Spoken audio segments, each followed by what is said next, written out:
पैसा बोलता है मैं फिर आपका स्वागत है। आज हमारे साथ मोनिशा जी हैं। आज वो एक स्टॉक के बारे में डिस्कस करना चाहती है। तो आइए सुनते हैं वो क्या कहना चाहती है और वो कौन से स्टॉक के बारे में डिस्कस करना चाहती है। नमस्ते। नमस्ते अनिश। आज मैं बटरफ्लाई कंपनीज़ के बारे में थोड़ा जानना चाहती हूँ। तो ये बटरफ्लाई कंपनीज़ अभी Q3 रिजल्ट्स में उनका मुनाफ़ा में बहुत लॉस हुआ है। इसके बावजूद भी अभी 19th फ़रवरी में उनका शेयर इंडेक्स क्लोज़ कर रहे हैं। ये आप कैसे देख रहे हो? बटरफ्लाई एक पुरानी कंपनी है जो दक्षिण भारत में बहुत मशहूर है। तो 500 करोड़ पैसा उठाना चाहते हैं अपने कैपिटल एक्सपेंडिचर के लिए। और मार्केट में ये रूमर भी है या ये लोग बात कर रहे हैं कि कोई कंपनी इसको टेक ओवर करना चाहती है जैसे हैवेल्स और क्रॉम्पटन ग्रीव्स। मे बी जो प्रमोटर हैं वो अब रिटायर होना चाहते हैं, अपनी कंपनी बेचना चाहते हैं, या उनके पास वो सेकंड लाइन या नेक्स्ट लीडरशिप नहीं देखना चाहते, या वो इस कंपनी से एग्जिट करना चाहते हैं। तो ये सब कारण हो सकते हैं। तो जब उनकी नेक्स्ट बोर्ड मीटिंग होगी, जब बोर्ड मीटिंग बैठेगी और वो डिसाइड करेगी, क्योंकि एक क्रॉम्पटन ग्रीव्स ने 1300 करोड़ का इन्वेस्टमेंट का अप्रूवल बोर्ड से लिया है। वो किस कंपनी का किस में इन्वेस्ट करने वाले हैं वो पता नहीं है। क्रॉम्पटन ग्रीव्स या हेवल्स लेने वाली है ऐसा बहुत बोला जा रहा है। तो देखते हैं कि बोर्ड मीटिंग में क्या होता है। तो ये बटरफ्लाई गांधीमती एक बहुत पुरानी कंपनी है और बहुत स्ट्रांग कंपनी है साउथ इंडिया में, और बहुत लोग इसके प्रोडक्ट खरीदते हैं, और ये एक्सपोर्ट भी होता ही होगा, या यहाँ जो साउथ इंडिया के लोग हैं वो जो बाहर देश में रहते हैं वो भी ये प्रोडक्ट्स खरीदते होंगे।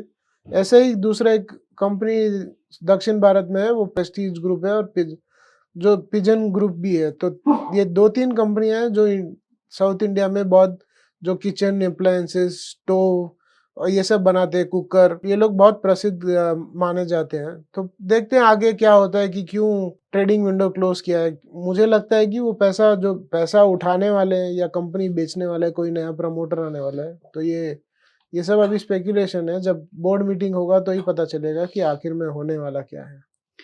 एक तरफ तो कंपनी का मुनाफा में बहुत कम हुई है और दूसरे तरफ तो कोविड के वजह से ये वर्क फ्रॉम होम इसके वजह से किचन अप्लायंसेस का सेल्स बहुत इंक्रीज हुई है। तो ये डिफरेंसेस कैसे है? तो आप देखेंगे बहुत सेल्स बढ़ा है। जैसे मैं स्टोव क्राफ्ट जो पिजन ब्रांड ओन करता है उनका भी सेल्स बढ़ा है, क्योंकि अभी लॉकडाउन में बहुत लोग कंजम्पशन इंक्रीज हुआ है।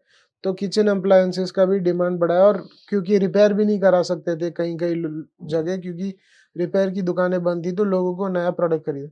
लेकिन इसमें आप ये एक और बात भूल रहे हैं कि जो ये किचन अप्लायंसेस बनाने के लिए आपको चाहिए stainless steel, copper mainly use होता है, और सेमी कंडक्ट चिप्स यूज होते हैं, जो ये पीसी बोर्ड जो बोलते हैं।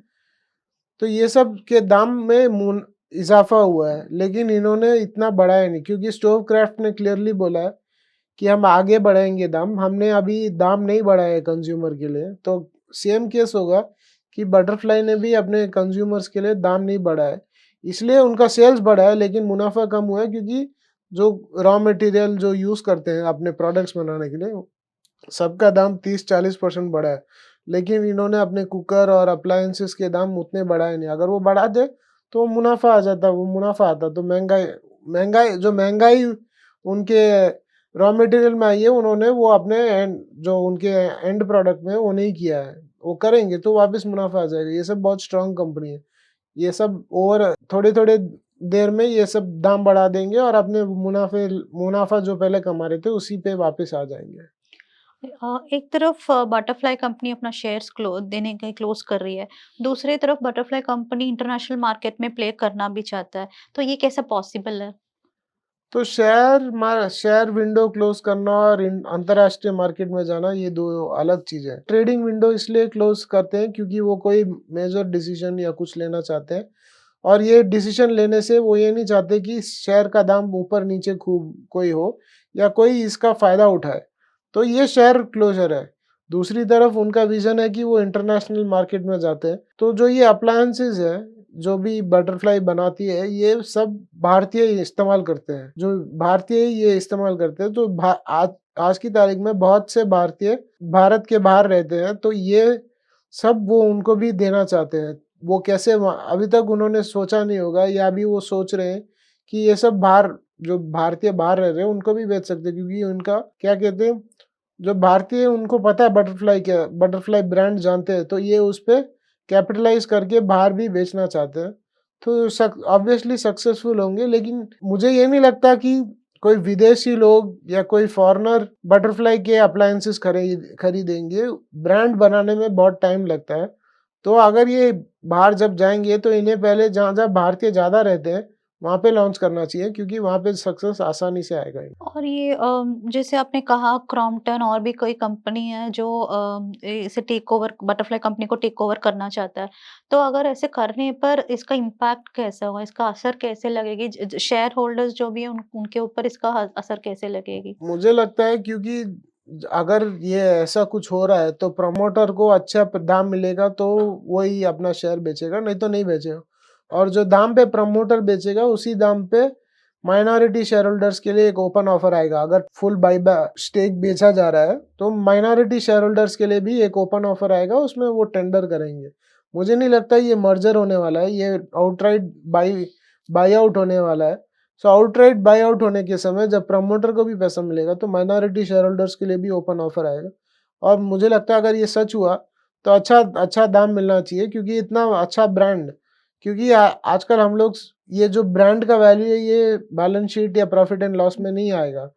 ये जब बिकती है कंपनी तभी पता चलता है इसका ब्रांड वैल्यू क्या है और कितने में कोई इसको खरीदना चाहता है। अभी क्रॉम्पटन ग्रीव्स और हेवल्स के लिए इससे क्या फायदा हो सकता है? हेवल्स ऑलरेडी पहले इलेक्ट्रिक वायर इसमें स्विचेस में आए, फिर दूसरे अप्लायंसेस में आए। अभी ये अपना मार्केट और पोर्टफोलियो रेंज बढ़ाना चाहते हैं, तो इसलिए हेवल्स खरीद के अपना प्रोडक्ट रेंज और अपना मार्केट्स को बढ़ाना चाहते हैं।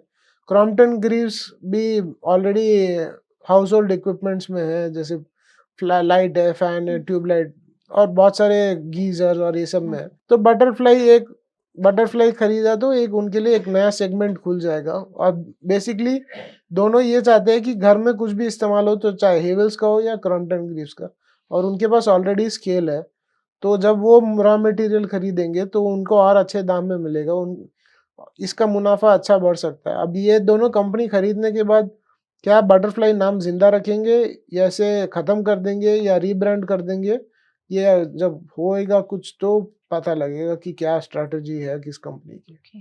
अभी ये बटरफ्लाई कंपनी की स्थिति को लेके क्या हम किचन अप्लायंसेस कंपनी में इन्वेस्ट कर सकते हैं क्या फ्यूचर में? ये इसमें कोई रिस्क होगा क्या जैसे अभी हो रहा है वैसे? देखिए, किचन अप्लायंसेस सालों साल और जिंदगी भर रहेंगे, क्योंकि मनुष्य खाना छोड़ेगा नहीं।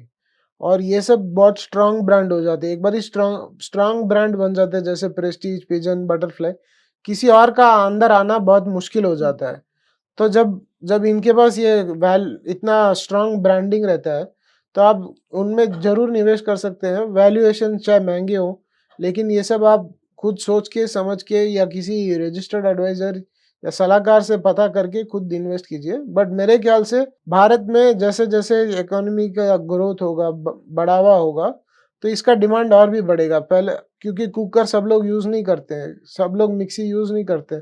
जैसे जैसे गरीब से मिडिल क्लास बनेगा इंडिया, और इसका डिमांड बढ़ेगा और बहुत लोग खरीदेंगे। और ये ब्रांड पहले से ही इंडिया में बहुत मजबूत है, तो इनको और फायदा होगा। जो नए नए कंपनी आएंगे उनको मुनाफा और सेल्स करने में दिक्कत होगी, लेकिन ये बड़े बड़े ब्रांड्स को इतना आसानी होगा कि वो ऑलरेडी है तो लोगों को पता है, वो खरीद सकते हैं। तो मेरे ख्याल से ये बहुत अगर अच्छा अपॉर्चुनिटी, ये लेकिन लंबी रेस के लिए है, लेकिन अच्छे दाम में मिला तो कोई कंपनी जरूर खरीद सकता है कोई। धन्यवाद मनीषा जी, आपने अपना कीमती समय हमारे साथ दिया।